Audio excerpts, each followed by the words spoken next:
Welcome back to the Colorado Springs Business Podcast. My name is Andrew Hasley, and I have a face mask on. I'm sitting here with Robert Decker, and he runs Kingdom F.I.T, which is like a fitness. Go ahead and we'll have you explain it just a little bit. Usually I do the ads here, but I'll have you explain your a business a little bit real quick. Yeah, I'm a personal trainer and health coach that's heavily involved in mental health, and I run a personal training studio out of my home. I've created a sanctuary for those that need mentorship, one-on-one training. I'm just there to help lift people up, get them stronger physically, emotionally, mentally, spiritually. Awesome.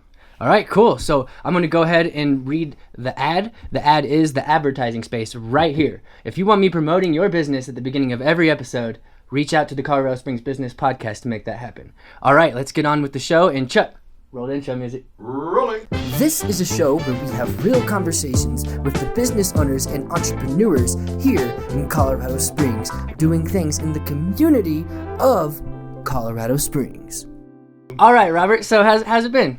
It's been pretty good, man. I've been pretty busy, with the business, the ministry, getting invited to work for a psychotherapist within the mental health realm and bringing my life experiences, my recovery, my physical fitness to that realm.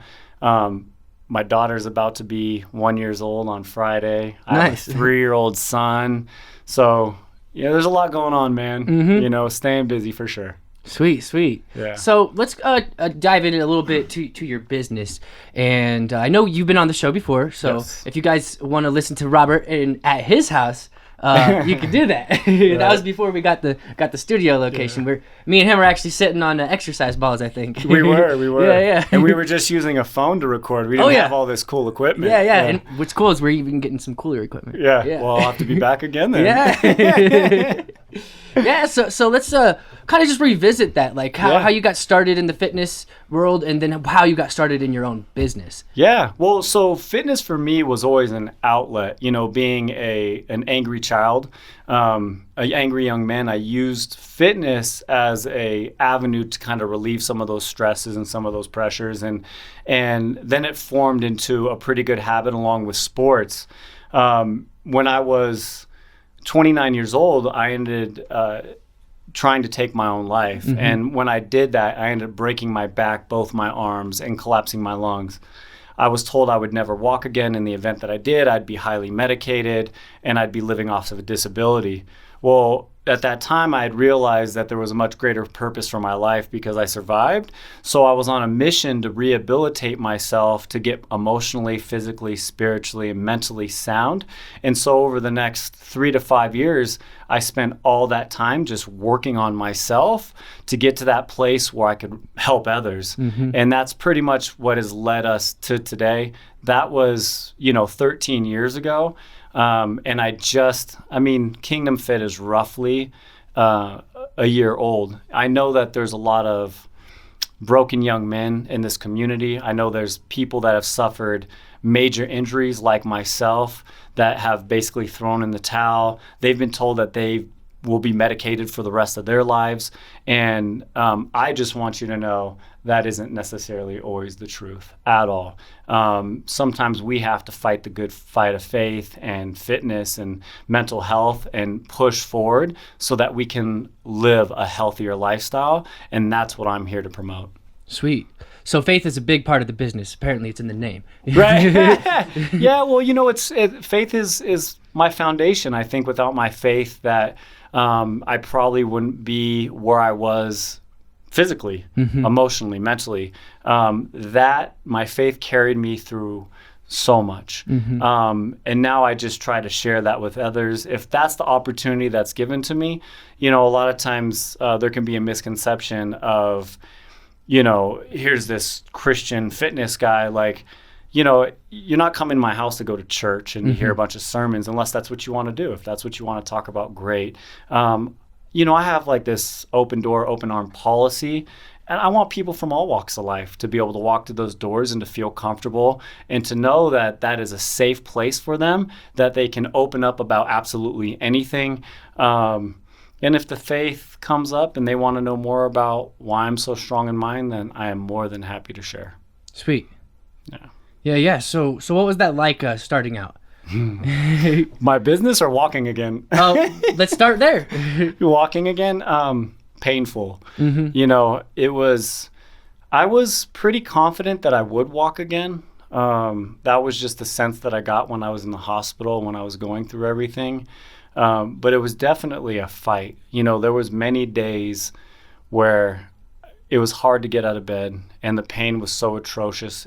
It didn't matter how many pain medications I was taking at the time. Were you still in that mindset too when you jumped through the window, or did that change almost instantly? Well, it was a process. I think that when I jumped out of the window, I just was in a bad mind. You know, my mindset, the place that I was in my head was just, it wasn't healthy. It wasn't okay. I put myself in some very compromised situations, hung out with some very compromised individuals, but that's just the direction that my life had headed, and those were the choices I was making. When I was in the hospital, you know, spending so much time alone and just meditating and talking to God about things, like I started to really understand that there was greater purpose for my life. And so when I started walking, it took a lot of faith. It took faith to throw my feet on the side of the bed just to stand up. And there were so many days where, I mean, I broke down crying because I went from what I thought was healthy, right? This healthy individual that played sports, lifted weights, right, to a guy that couldn't even feed himself or walk, right? So it took a lot of faith to be able to put my feet on that floor and just put one foot in front of the other, because some days were really good and some days were really bad. And that was quite a process. But I think when you look at our lives and you look at trauma and you look at mental health, a lot of times those footsteps are very painful. And sometimes it does feel like you take a couple steps back, or it takes you out for a couple days. And so that is kind of a mindset that I apply to my business and my ministry and working in mental health and helping people, because it's not smooth sailing. When you rip the Band-Aid off of something, it doesn't always feel good. But a lot of times you have to rip that Band-Aid off. So let's just start from how you doing? I'm doing good, Andrew. How you doing, buddy? I'm doing good. Right?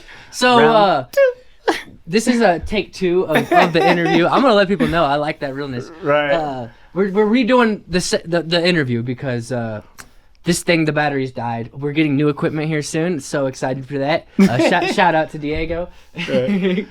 And yeah, let's let the people know how you're doing, I guess, because we already know how you're doing. Yeah, I'm doing real well, man. Life is good, and you know, there's a lot of really awesome stuff to come in my life, and a lot of cool things going on. So I'm just excited, man. Yeah. So let's talk about your business a little bit, and we'll just try to keep this live and juicy. Yeah, for sure. So Kingdom F.I.T was really spawned from my personal experiences of a failed suicide attempt that led to broken arms, collapsed lung, broken back. I had to learn how to walk again. I had to get off of all the pain medication. I had to get off of disability. And in my process of healing, I knew that at some point I was going to create a gym, a ministry, a business that brought together my faith and my fitness to bring people to a healthier mindset, healthier spiritually, mentally, emotionally. And what I do is I use a lot of my education through fitness, my personal experience through the trigger point massage and rehabilitation, physical therapy. And I just kind of bring it all together into one place, and I'm able to help a lot of people, especially with a lot of the trauma that took place that led up to that moment of what I did. And so I'm able to package it and relate with a lot of people because my story and my walk resonates with a lot of people. And so I'm able just to help. And that's what Kingdom F.I.T really is. It was really, comes out of my life and how fitness played such a significant role in all that. So how long have you been in business? Roughly a year. Okay. You know, roughly a year. When we moved out here from California, I worked at a big corporate gym, but my heart the whole time was to go off on my own and create my own thing, because you have limits when it comes to working for a corporation. And so I wanted to be outside of those limits so that I had free range on helping people the way that I wanted to be helped, because I knew how I needed to be helped. And so I worked there for about 8 months. One day I was like, this is it. I need to put everything into Kingdom Fit, because I couldn't do both at the same time and raise a young family. And so, yeah. So about a year. That was like Sweet. the long-winded version of how long have you been in business? Yeah. So I liked our conversation, the part in it where we were talking about how you've been able to accelerate your business in an industry that got affected badly by COVID. And like, it's going to be weird re-talking about everything we just talked about. Yeah, but it's like, well, it's not going to be for verbatim, right? Yeah, exactly. Well, you know, it actually opened up opportunity for me. It gave me a chance to give back to the community. You know, when everything shut down, I was able to open up my doors. We had rules about coming in, how long you could stay, cleanliness, all of it, right? Making your appointments. And so what it did is it allowed me to meet a lot of new people. Because these people couldn't go to their gym no more. Right. And for me, the drive behind keeping it open was not monetary by any means. It was mental health. I know how much physical fitness played a role in my mental health. And so I knew there were more people like me out there that needed that. So I kept my doors open. And in turn, we received, you know, money and donations. I picked up some extra training. And then it, you know, word got around, and, you know, I got a couple TV spots and stuff like that. Actually, what I didn't mention last time is that someone heard me get a shout out on a country radio station. I don't even listen to country, man. Oh, nice. Right? At least I don't listen to country in public when, you know, people are around. Yeah.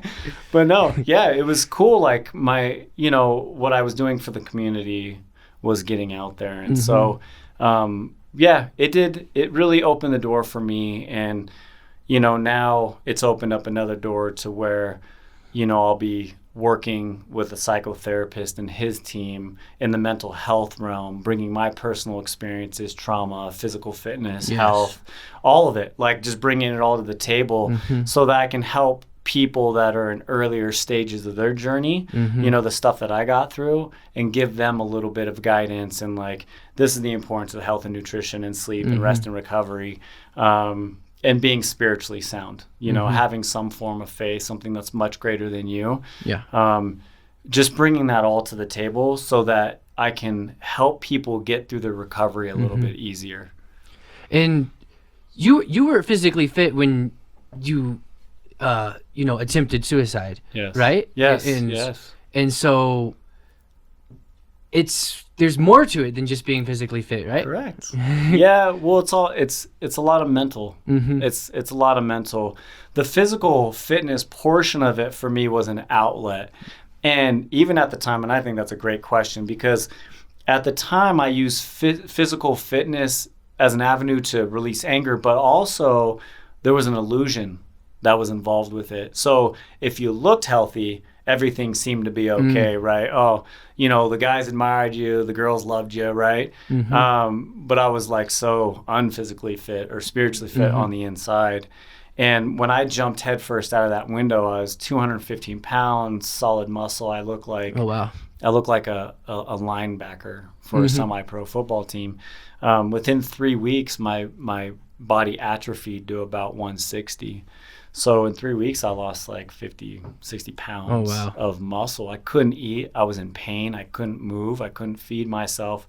None of it. But that started the journey to becoming spiritually strong, getting rid of some of the childhood trauma that had been lingering over me. And you don't even realize how much of your childhood does linger over you until you're like face to face with a lot of that stuff. For sure. And so me being broken actually forced me to address those things. But then I also was on this mission, like, I was told. And by broken, you mean literally broken. Oh, literally broken. Yeah. Yeah. I mean, I had to learn how to walk again. I mean, from being a guy that was playing softball and basketball and lifting weights on a regular occasion or a regular, just regularly, that was all stripped away from me. But that's all I really had going for me, because I think in, all the other times I was drinking and using and I was, band-aiding myself and slowly killing myself is what I think was doing. if that's being your main thing in life and you had that stripped away from you, that could have even been even worse, but somehow you were able to turn it around. That's amazing.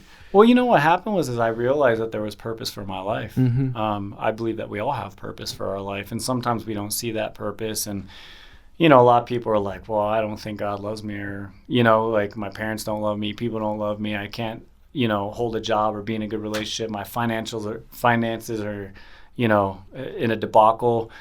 The decisions we make, and the things that we take so personally and heartfelt. And I just realized that there was a reason. And I didn't know that reason at the time, but I knew that I had to start walking in that purpose and in that reason, so that I could see what was on the other side. And I think one of the most beautiful parts of that is the actual journey. It's not where I am today, which is really cool too. But it's going through that journey and getting healing and being able to forgive my family and to understand why I did the things I did and why I medicated myself and all that kind of stuff, and to be able to see it hindsight 2020, because in that moment you don't. I can look back on it now and be like, oh, that all makes sense, breaking my back and jumping out of that window, strangely enough, was the greatest thing that ever happened to me. Would you suggest it? Absolutely not. Right? I just hope there's an easier way for everyone 100%. else, right? And maybe that's what you're doing, is to try to prevent that. Yes. I mean, that was my lesson to be learned, and obviously that's just how I had to learn my lesson.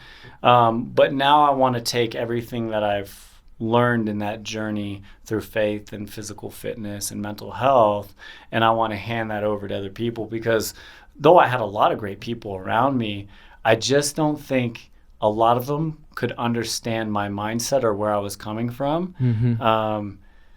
because they didn't live my life. It's very interesting, because I've talked to kids that were suicidal. One actually had a gun to his head the day that I met him, and I ran into him at a church. First time I'd ever visited that church, and the pastor comes up to me and says, "Hey, this kid just walked through the doors. He wants to kill himself." So I start talking to the young man, and all of a sudden, like, everything that had happened to me in my life kind of started coming to surface. And so I started talking to the young man, and the young man was like, man, I thought I was the only one. Because we do feel alone. I think what leads us to make a lot of the choices, especially when you're talking about suicide, is hopelessness and loneliness, right? And, into our conversation, he goes, I just want to let you know that I had a gun to my head, and something told me that I needed to go to a church. And he ended up going to 3. They were all closed. Told himself, hey, it's over for me if this last church isn't open. And that was my first night ever going to check out that church. And I walked in, pastor grabs me, knew my story, introduced me to that young man. Well, now that young man's doing really well. But in that moment, he was so alone, and death felt like his only option. And I know that feeling. It's not your only option. And that's, a lot of Kingdom Fit is fueled off of helping people that is so broken. It's more than physical fitness. Physical fitness is amazing for the physiological impact that it makes on the brain, so that you can think clearer, be happier, right? But there's just so much more, because even fitness can be very temporary. You get the workout in and you're done, and then you're going back into your regular way of living, and then you're impacted by those thoughts and your environment. And so to be able to spend time with people and create new ways and thoughts and get freedom from their past is, a catalyst of why I do what I do. Sweet. I had a thought, but then it went away. If hopefully it comes back, man, because I knew it was going to be a good thought. It was. It definitely was. So, we discussed a little bit about you hiring other people and what your thoughts about this, and kind of, you know, where you're at right now is this is kind of like a personal brand for you. Yes. And so, but potentially there down the line, maybe are you wanting to hire other people and expand your team? And Well, I think as of right now, it's like it is where it is, and it's perfect in the moment. But as I grow and develop and reach out to different realms and demographics, you know, that's going to give me an opportunity to touch and reach more people. And so I would never be opposed to like-minded individuals coming in that have the same heart, had a bunch of their own personal experiences, you know, faith and fitness, help them get them through, right? And to be able to create a team of people that want to go out into a community and help others. I mean, sure. I would be all for it, man. Yeah. As of right now, I think that's even a lot to think about, because, you know, just trying to get the train rolling for myself has been a lot of work, you know, because I am newer to the area. Yeah. You know, I mean. And you're newer to business too, right? I am, Yeah. very. So 1 year in business and my second year here in the Springs this month. Yeah. We actually got here. What's today? Is today 18th? I have So, no idea. so today is Yeah, I 2 think years. so, yeah. 2 years today. Oh, sweet. Pretty cool, Andrew. Yeah. Look at you. Yeah, So yeah. 2 years today is when we got to Colorado Springs. And so with that, you know, it takes time to build relationships, get to know people, put your name out there. You know, I think one of the things most of us deal with are trust issues, right? And so when you're going out, hey, I'm willing to do this and I can do that, you know, people still have to take time to get to know you and build a relationship with you so that they can trust you, you know, because I think trust is a sensitive characteristic in these times. Oh yeah, for sure. Right? You know, what can you trust these days? You know, so I don't want to be the guy to burn anybody. I want to have genuine relationships with people, because I truly believe that transformation takes place through love and relationship. And so I want to be able to have that for people and them have it for me, so there can be a connection, so change can happen. Sweet. I did remember what I was thinking that. Get it? I knew it'd come back, man. So if you were to break your business down into the pieces, because it's multiple pieces, how would you break that down? There's the fitness business, there's the ministry, and then there's the mental health component of it. But then there's mentorship too. You know, I currently work with a young man who is going through some stuff, and his mom sent him my way. He was just going through a lot of troubles, and he just needed some direction. And him being able to come and train with me, we could work on the physical stuff, which is he needed it, but the mental, you know, and the spiritual stuff as well. That's amazing. And I know that before we got cut off by you, right over here, batteries dying. Yeah. I should have checked it before I started. It's all good, man. Yeah. We keep it real here in the studio. Yes. But I had a young man back home who, you know. And it's still going, right? Yeah, we're good. Yeah. I'm going to say it twice and that would suck. Right? We're good. But yeah, I have a young man back home who ended up in a psych ward based on a lot of the stuff that was going on in his personal life and the stuff that goes on in this world today. And while he was there, I was able to reach out to him. And now we're able to do, you know, some conference stuff and Zoom and training and stuff like that. And you know, rebuild our relationship, his fondness for fitness, and, you know, just to have that relationship. And so that if those troubling times start to occur again, he has his go-to guy, you know, and I love being the go-to guy, you know, because I really needed a go-to guy myself. For sure. And I had great people, loving people around me. I just don't think that a lot of them understood what was going on in my head. Because, you know, you talk about suicide, you know, for me that night that it happened, it was a perfect storm of events that led for me to do what I did. I did it out of fear and confusion.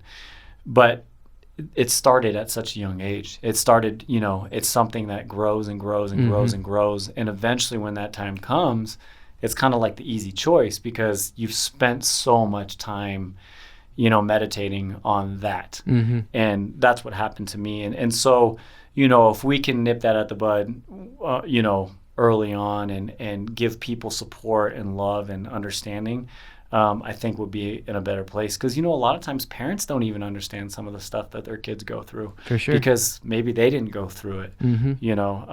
It's crazy how we all filter information and situations and experiences different. You can take two people that grew up in the same house with the same parents, have the same experience, Twins.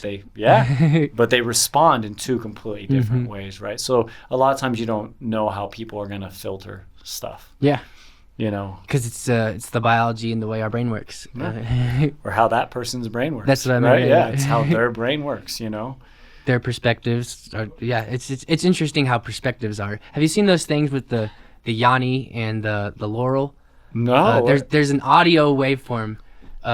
It's the same waveform. It's not changed. Some people hear Yanni and some people hear Laurel. So I've seen the whole thing on Facebook where they show you the shoe. Oh, the shoe, yeah. That some people see pink and some people see blue or something. It's so interesting because I use that as like a baseboard of how easily we can misinterpret someone's thoughts. Right. Like if it's so basic as a color, when we all know what a color is, just imagine like complex thoughts. Yeah. When things get more complex, you don't know how people are going to handle any of that kind of stuff, And so, most of us can't even figure out or help people out in the most simplistic forms, right? Let alone get a little bit deeper. Yeah, for sure.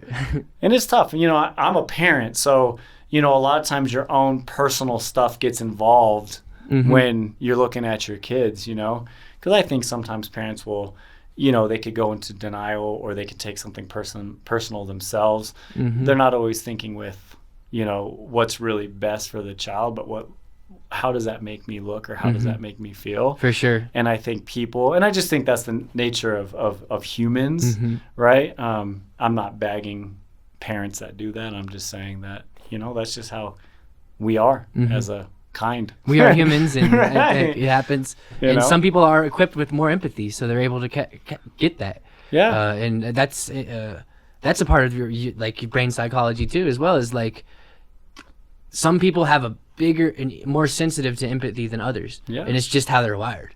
And also with other things like anger and all these other emotions that we can experience. Well, I think a lot of times that's what you've learned in your home, but your personal experiences will draw a lot of empathy. I start seeing these young men because I was a young man, right? And I see what they're going through, and I can have empathy for that because I'm like, man, I was there. I get it. I understand that. I felt so alone and depressed, and I understood those things because I had personally been there myself. And so for me to work with people like that going through those things, it's a little bit easier because I almost feel what they're going through because everything that I've been through kind of surfaces. But now that I can deal with it, For sure. It's different. So now I can help people go through it. So, just to be able to help people through those moments is, it's key. So do you usually end up, becoming friends with your clients? Always. Okay. Always. Sweet. It's always about the relationship. If you just want a boot camp instructor to bark instruction at you, that's what you're hiring me David for. Goggins. Right, dude, that guy's nuts. Yeah, that guy's next level. But yeah, if that's what you need, I could totally be that guy. But truth is for me, it's always about the relationship. It's about being personal. It's about building trust. I'm not there just to murder you. You know, we get some pretty gnarly workouts in, but that's not my main objective. My main objective is for the deeper things in life, because I know that you can have a strong mindset. When I was going through all my stuff, I was very good at sales. So if I stuck my mind to something, I could still excel at it. So my mindset was still strong in that area. But also that mindset was a distraction or something that I developed in order to kind of push the other stuff aside, right? Like the bad stuff? Yeah. Well, and finding my value in being the number one sales guy, right? My value, because I needed for people to look up to me because I needed that, right? But I wasn't dealing with the other stuff. For sure. Right. So, I mean, the mind is a very interesting place. Oh, yeah. Yeah, absolutely. It's a palace. Yeah, it is. It's got plenty of rooms, man. Yeah. Well, sweet. I guess we could start wrapping it up. I think you ended the show on the last take pretty well. Do you think you can do it twice? Let's see. So you throw out the question. All right. What do you want people to know about your business? Ultimately, it's a business of relationship and love, and we're there to learn and grow and build together. I'm big on being supportive and a mentor, and so if there are people out there that have, there's high school young men, I relate to them better only because that's what I am, and so but to be able to work with them through a lot of the stuff that they're going through. Sometimes we don't have fathers or fathers around, but they're still absent. Trouble connecting with family. Like, I could be that outside source. I also know people that have had severe injuries that have been told, hey, you're not going to do this, you're not going to do that, you're going to be medicated for the rest of your life. Like, that's not always the truth. Like, take it from me. I've been there, I've done that. A lot of times it's just eating well, resting, taking care of your body. And I can help you through that process. Understand that it is a process. It's not an overnight fix. There's going to be good days. There's going to be bad days. That's just part of the walk, the journey, in healing and getting stronger. But, I'm there to provide that safe place, that personal relationship, whether it's spiritually, mentally, physically, or emotionally. It's just the total package, and so I just want to help people. That's all I want to do. I just want to help people. All right. And where can they find you? You can find me at robdeckerspeaks.com. That's more of my global speaking platform, but within that page, you'll find Kingdom Fit. There's an email. You can email me, a place where you can email me in there. And then I have my Instagram account, which is Decker_Rob. And then I have Facebook, which is Rob Decker. And so I'm super easy to get a hold of. Anyone that's tried to get a hold of me has been able to get a hold of me. So. Sweet. Yeah.